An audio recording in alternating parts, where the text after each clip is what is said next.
My interest in the intersections of race and environmental issues sparked very early in my life.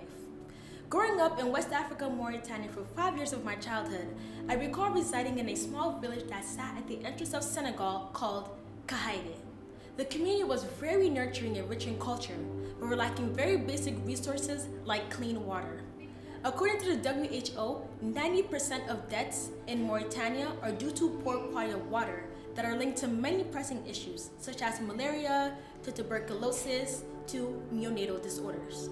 I remember us having to prepare barrels of water whenever clean water did come, to perform basic routines from showering to taking wudu for prayer, to even cooking my favorite dish, achake. Experiencing this at a young age sparked ambitions in me to alleviate such burdens on my beautiful community. But I felt helpless, as I had no means or ways to do so. I would think to myself, what could a little girl like me do to solve these big problems?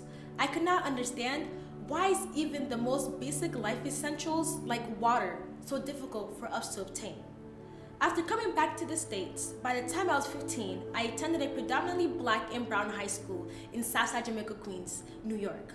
Adjusting to the school environment was challenging, as the school was exacerbated by a lack of resources and opportunities that discouraged ambitious students like myself from overachieving. It wasn't until one day when my physics teacher pulled myself and a couple other students aside, encouraging us to compete at New York City's largest science fair. He explains all we had to do was work on an issue we were passionate about, and the school would try their best to support. That same day when I got home, I eagerly started doing research on water pollution, but my excitement quickly turned into sadness. I stumbled across the repeated fatal water crises occurring in black communities here in America, like Flint, Michigan, to New Jersey, to Philadelphia. It felt as if I was reliving my confusion and anguish from back home in Mauritania. I would often ponder to myself, why must the lives of black people be so difficult? Why must their stories and his story and her story and my story be so redundant from the stories of our history to reality of our past? From the water we drink to the air we breathe, everything was just so difficult. Then I started digging into the facts and demographics, and according to the EPA, black populations were 75% more likely than anyone else to live near hazardous waste facilities. It's important to remember black populations only make up 12% of the American population. 12. Some argue these companies don't place these facilities in underrepresented communities because they're racist, but because they're constructing them in areas that are cheaper. But this argument in itself is at best ignorant and at worst racist, because it does not interrogate the reason why these communities are cheaper. Capitalizing off of racist policy like redlining, gerrymandering, and gentrification, even if you're not the one who wrote the policy, does not absolve you of responsibility. When I started looking into my own school's neighborhood, I came to find that there was a repeated history of industrial chemicals polluting the water source that were linked to many pressing health issues such as liver problems to cancer. After exploring this, I decided something had to be done, which is why over the course of 6 years, I've been developing a novel invention that uses solar power to extract pollutants from our bodies of water.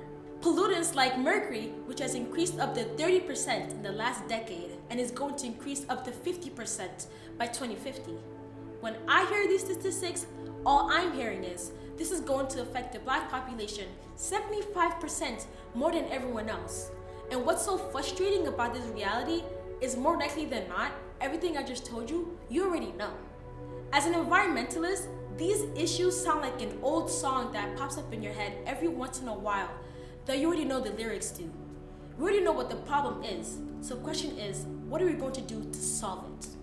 What I'm asking is for governmental organizations to start investing in indigenous and colored communities. According to the New York Times, a professor at University of Michigan found that white staff made up 85% of the 2,000 nonprofit environmental organizations.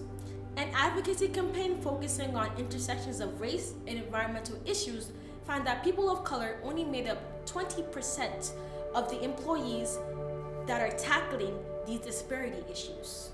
As stated by numerous scientists and even myself, There is no one who can understand the needs of a community better than those who are from there and experience it themselves. Indigenous and colored communities should have a seat at the table when these disparity issues are being discussed happening in their communities. There are leaders of change in these communities that have the qualifications, but most importantly, their stories.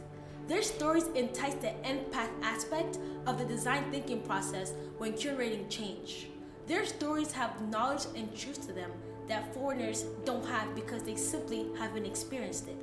My invention was produced solely off the basis of my experiences that have shown promising results as of date. Their stories, his story, her story, my story will be the true pivot of change. And if the world invested and provided resources to these communities, then the profit and progression will be as endless as the water that runs through the sea. Thank you.